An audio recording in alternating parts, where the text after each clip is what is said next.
এটা আমরা অ্যাক্টিভ সদস্য এখন পর্যন্ত 293 জন টাকা দিয়েছে।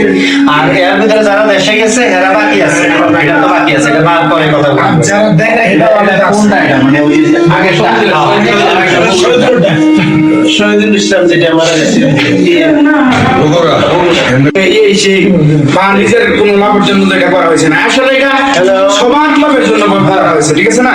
এখন আজকে একটা লোক মারা গেছে, আমাদের একটা রেজুলেশন আছে, এটার নিয়মকরণ আছে, নিয়মকরণ মাইনলে তো আমরা চলতে হবে, ঠিক আছে না? এটা যদি না মাইনা যদি আমরা যদি আমাদের মর্জির মধ্যে চলি তাহলে হইতো না। একজন কইলো যে আমরা এটা আমাদের লাভ নাই, লাভ নাই তো এটা আমরা বুঝি, লাভ নাই, লাভ লসটা কোনটা এটা তো কার লাভ আছে, ঠিক আছে না?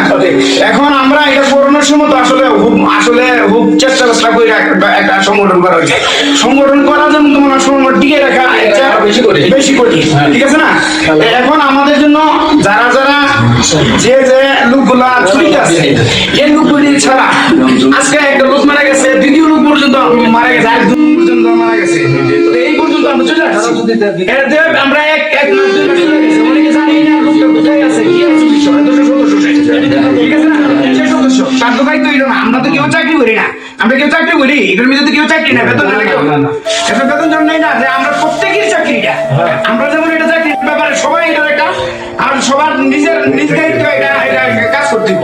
আমরা সবার যার যার অবস্থান, একজন যদি মনে করে না ওই ক্যাশিয়ারের কাছে সবই হইব, না এটা ক্যাশিয়ারের দায়িত্ব, যা প্রচার সম্পাদকের দায়িত্ব তার, এটা না সভাপতির দায়িত্ব, না এটা তো হবে না, এটাই একটা। দুই নম্বর হচ্ছে যে একটা কমিটি করা হয়, প্রত্যেকটি কমিটির একটা রেজুলেশন থাকে, এটা নিয়ন্ত্রণ থাকে, আইন থাকে। যদি দেশের প্রধান মারা গেলে তো দেশ চলে না, দেশ তো বন্ধ থাকে না, আছে কোনো দেশ বন্ধ থাকে না। তাইলে এই কমিটির যদি একটা লোক যদি না থাকে, আমাদের সদস্য যদি না থাকে, কমিটির সদস্য যদি না থাকে, সভাপতি না থাকলো বা সহসভাপতি না থাকলো, সেক্রেটারি নাই, আমাদের ক্যাশিয়ার নাই, অন্য লোক আছে, আমাদেরকে ধারাবাহিক সভাপতি না থাকলে সহসভাপতি থাকবে, আর সভাপতি থাকলে সহসভাপতির আমাদের ওই উনার নিয়ন্ত্রণে উনি চলবে, ঠিক আছে না? এইভাবে আমরা চলতে হবে, যে একজনের অপেক্ষা বসে দেখা যাবে না, হ্যাঁ, কারণ আমরা কে কখন মরবে এটা জানবে, এটা তো করবোই না। আমাদের ইয়েতে আমরা এর মধ্যে একটু সুতা কথা স্থগিত রাখবো, 6 দিন হোক, 5 দিন হোক, 8 দিন হোক, সাথে দিছি যে টাইমটা এই জন্য গোপন রাখছি, নাহলে নাম বলি না তো এই কথার ভিতরে আমি কথা বলি।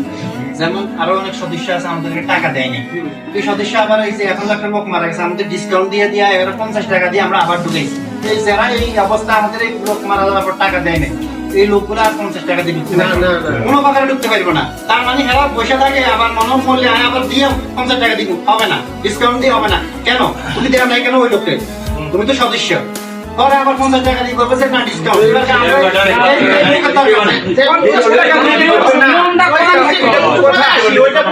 শেষ করি। এখানে আমি একটা কথা কই, এখানে একটা সদস্য আমার 3 দিন নিয়ে আসে, আজকে বাংটি নাই, কালকে এটা নাই, পরশুদিন কইছে দি আমু তার জিন্দেগির সমস্ত গুণাগুলি মাফ করে আল্লাহ, তার জিন্দেগির সমস্ত গুণাগুলি মাফ করে আমাদের জান্নাতুল ফেরদাউস নসিব করো ইয়া আল্লাহ। শোকার্ত করে বি বলো আচ্ছা যদি তুমি ধৈর্য আমরা তৌফিক দিয়ে দাও ইয়া আল্লাহ। খাস করে ইয়া আল্লাহ আমরা যতগুলি মাইয়াত যতগুলি ব্যক্তি আমরা দুনিয়ার বুকে হাত দিয়েছি আল্লাহ, ইয়া